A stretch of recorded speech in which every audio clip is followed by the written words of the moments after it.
So this is why you always trust but verify people's work. So if you notice, these are my 2 trailer axles on the left side of my trailer.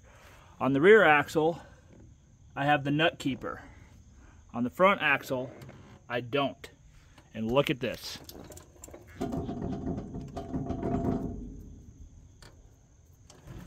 So that's been riding around way too long. I didn't check it earlier. It's on me.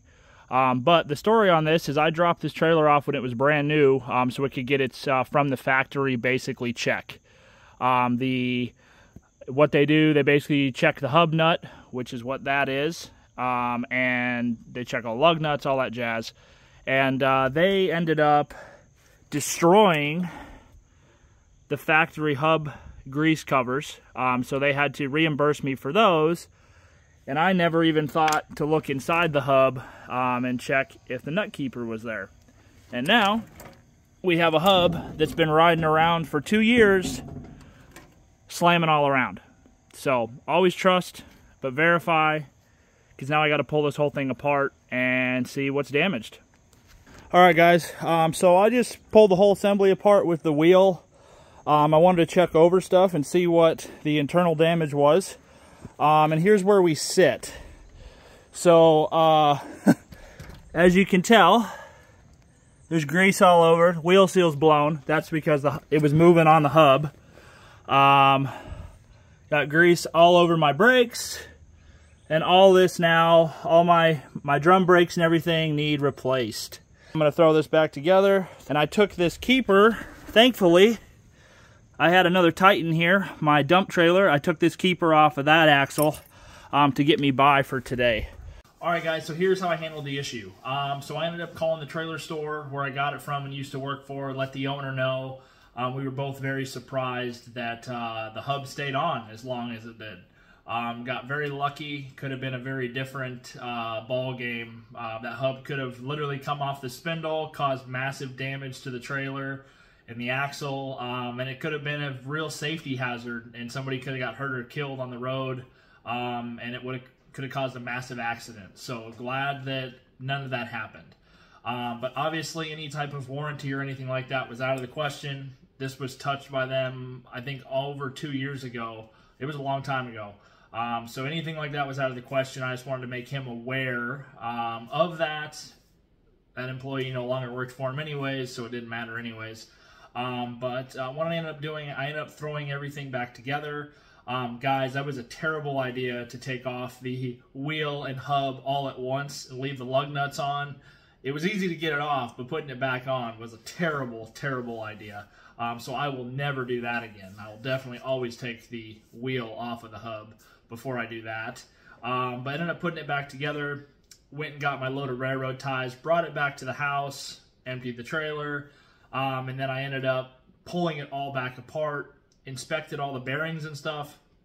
Bearings were all good. I ended up basically doing a full bearing repack, installing a new seal, obviously, and then I ended up cleaning the drum and the brake shoe. I used a ton of brake clean, a lot of rags. I ended up just cleaning them. I felt that that was the best option for the situation. Due to only about 1 inch of the brake shoe was affected and about 1 inch of the brake drum was also affected. So I cleaned it all up and put it all back together, and now it's ready to go. The reason why I didn't want to do a full replacement on everything was for a couple of reasons. First off, money. I mean, that would have costed me hundreds of dollars of not only parts and my own labor and time, because I felt that it was still within an okay scope of being able to be repaired. Yes, I know that grease will soak into the brake shoes and they're not as effective, yada, yada, yada. I know all that. But the trailer moves about 2,000 to 3,000 miles a year.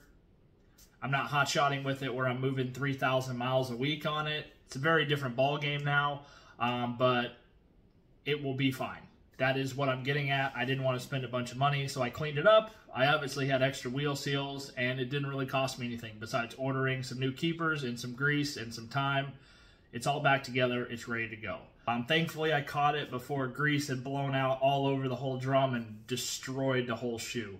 All right, guys, that's going to sum it up. That's how I solved it, guys. Moral of the story is to trust but verify. Always check stuff, and don't get complacent with stuff. I mean, that was the first time I had been in that hub since I had the trailer. The trailer had probably about 10 to 12,000 miles on it, if I had to take a guess.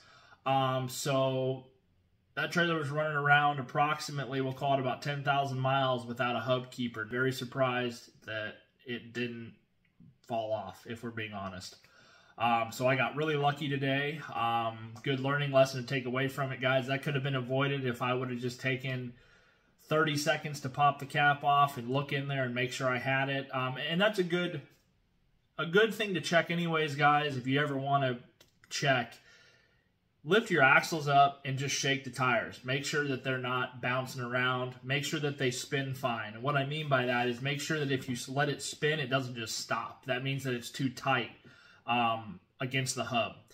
When they come out of the factory, I want to say quality control is not the best. And even when you take it somewhere, everybody kind of does it differently. Some places put them too loose, in my opinion. Some places put them too tight. So kind of learn your own way of how tight you like them, and go from there, because you don't want them too tight because you'll burn the bearings up, and you don't want them too loose to where your hub's going to move. So you got to find that happy medium of what you like.